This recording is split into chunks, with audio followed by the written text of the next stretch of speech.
we're gonna introduce Rassilon to this bin. And I'm gonna point him towards the opening. And there's a fuzzy right inside the opening. And then there's also one inside of that red tube.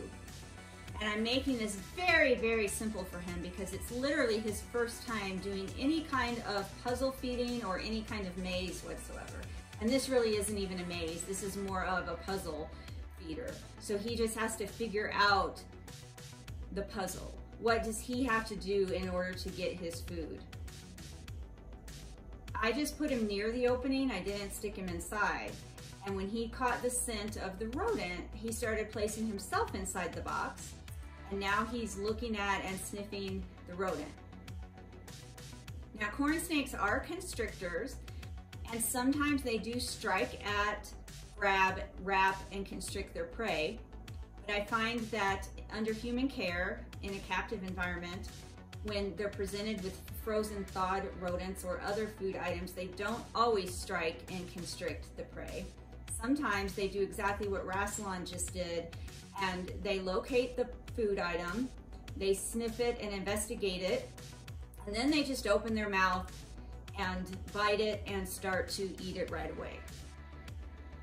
And he didn't leave my hand, so I guess I'm going to stand here while he eats because he is still anchored onto my hand and resting part of his body on my arm. And that's fine. It actually makes me pleased when they feel comfortable enough with me that they will use me as an anchor or remain stationary on me while they do things like eat and drink, because it just shows that they feel safe and they're not stressed. Because if he was overly stressed, he wouldn't eat right now. He wouldn't have moved forward to investigate the scent of prey, and he did all that. And so it tells me that he has become more comfortable with me, comfortable enough that he's out in the open, smelled his prey item, located his prey item, moved towards it, and started eating it, all while most of his body is still on my hand and arm.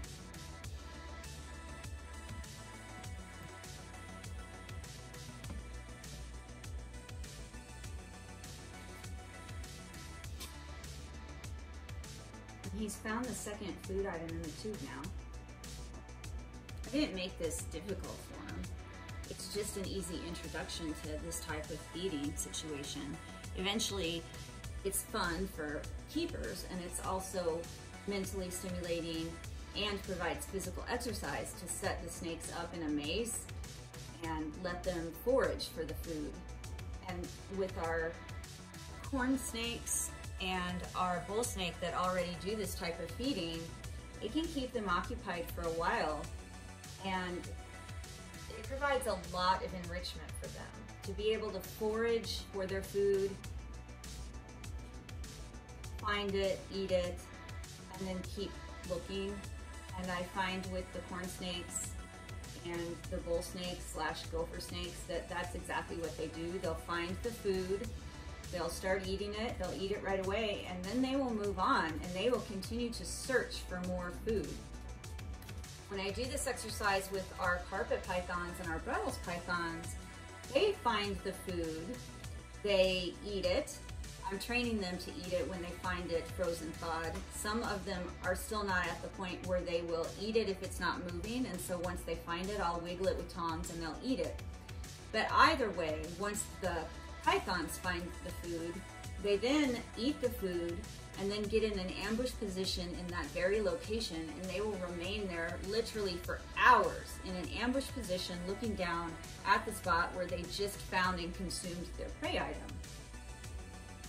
Very different from how the corn snakes and the bull snakes forage, which again is they find the food, they eat it, and then they move on. They stay on the move looking for additional prey items. I think that that goes more in line with their natural history, and that pythons, once they find a good location where prey has come along and they've had a successful catch, they'll stay in that location and wait for another prey item to come along, versus the corn snakes and the bull snakes who will go look for additional prey items. He's already eaten his second food item. And I feel like this was really a successful first time for him.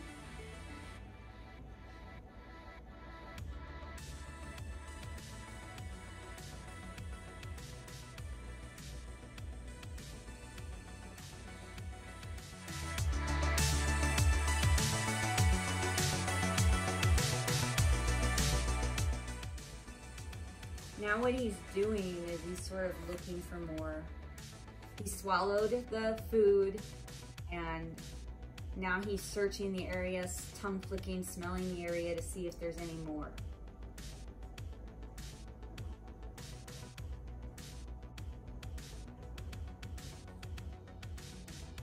He's tightly anchored around my hand. He tightened his grip around my hand now. And he's still searching the area for more food.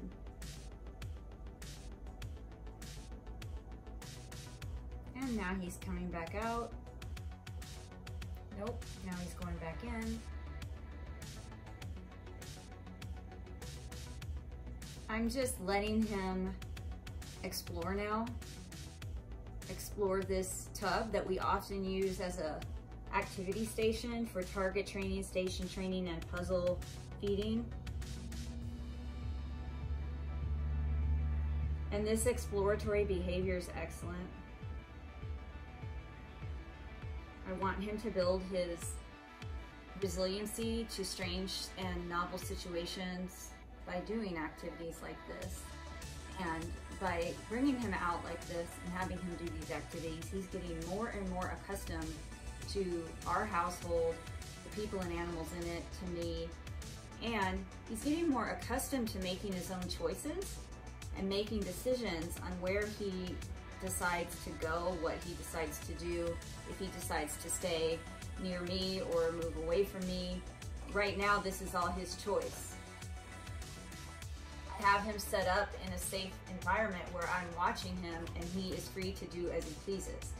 He can crawl in and under and over and around this tube. He can crawl in, on, around, over, through this tub, or he could come on top and use the perching, or he is free to come back out and get back on my hand.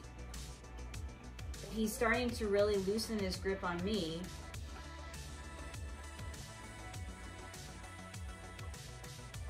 And it seems like he's going to investigate this tub, and so that's what I'm going to let him do for a while. Under close supervision, of course.